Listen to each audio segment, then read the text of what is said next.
Hi friends, welcome to my channel. This is me Vasantha. వచ్చేసింది చూడండి friends. ఇదేంటనుకుంటున్నారు? కాళ్ళు షోరు అనమాట.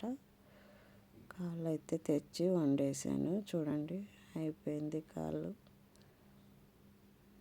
దానికోసం అయితే ఇక కాళ్ళు తీసుకొచ్చి నీట్గా కడిగేసి ఉప్పు కారం వేసేసి చింతపండు పులుసు పోసి గ్రేవీ చేసేసాను. చూడండి ఫ్రెండ్స్, ఎంత బాగుందో. ఫస్ట్గా అయితే కాళ్ళు తెచ్చి ఉప్పు పసుపు వేసి బాగా పిసికి కడిగేసుకున్నాను అనమాట. అప్పుడైతే స్మెల్ అంతా వెళ్ళిపోతుంది. బాగా 2-3 సార్లు ఉప్పు పసుపు వేసి బాగా పిసికి కడిగేసాను. చూడండి, దానికి వస్తే హోల్ గరం మసాలా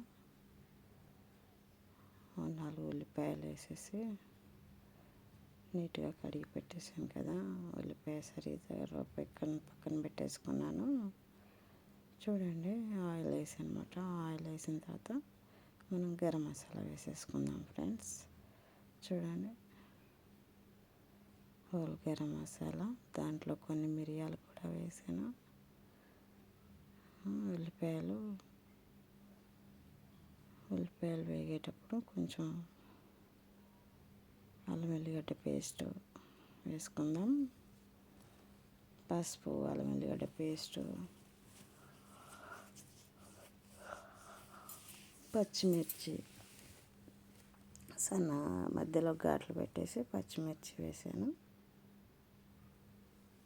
అలా నూనెలో వేగితే తినడానికి కూడా బాగుంటుంది. మిరపకాయ మధ్యలో ఘాటు పెట్టాం కదా, అందులో ఆయిల్ అదంతా వెళ్ళిపోద్ది అనమాట. చూడండి, ఇంక ఇలా అంతా కలిపేసుకున్న తర్వాత మనం కాళ్ళు వేసేసుకుందాము.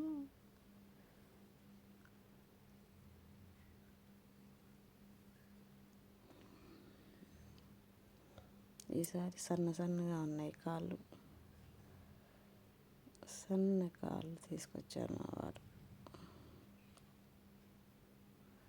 కాళ్ళు లావుగా ఉంటే మనకి చూడడానికి ఎక్కువ కనిపిస్తుంది అన్నమాట. నేను ఉప్పు పసుపు వేసేసాను. కొంచెం ప్రాబ్లం వచ్చింది, ఇంకా దాన్ని కలిపి కర్రీ చేసేసాను. చింతపండు పులుసు పోసి కుక్కర్లో పెట్టడమే అన్నమాట. ఇంకా అప్పట్లోగా దీన్ని మనం జొన్నపిండిని చపాతీ చేసుకుందాము. కొన్ని వేడి నీళ్ళు వేసి బాగా ఇట్లంతా పిసికేసి చపాతీ చేశాను. చూడండి, రాని వాళ్ళు కూడా ఇలా చిన్నగా చేసుకోవచ్చు. వచ్చిన వాళ్ళు పెద్దగా చేస్తారు. మనం అలాగా ట్రై చేస్తూ ఉంటే అదే వస్తుంది. గంజి పోసి చేస్తే ఇంకా బాగా వస్తుంది. మనం ఏం చేయాలంటే నీళ్ళు మరిగేటప్పుడు అందులో పిండి వేసేసి మంచిగా కలిపేసుకోవాలి. ఇంకా కొద్దిగా తీసుకొని అలా చేస్తూ ఉండాలి. చాలా చక్కగా వస్తుంది. చూడండి, ఎక్కడ ఘాట్లు లేకుండా నీట్గా వస్తుంది అన్నమాట. మనం గోధుమ రొట్టె చేసినట్టుగానే ఉంటుంది. చూసారా?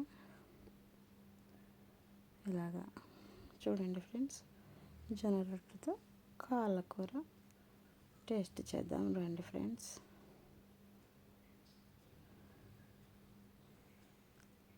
చూసారా, ముక్క అయితే ఎంత బాగా ఉడికిపోయిందో.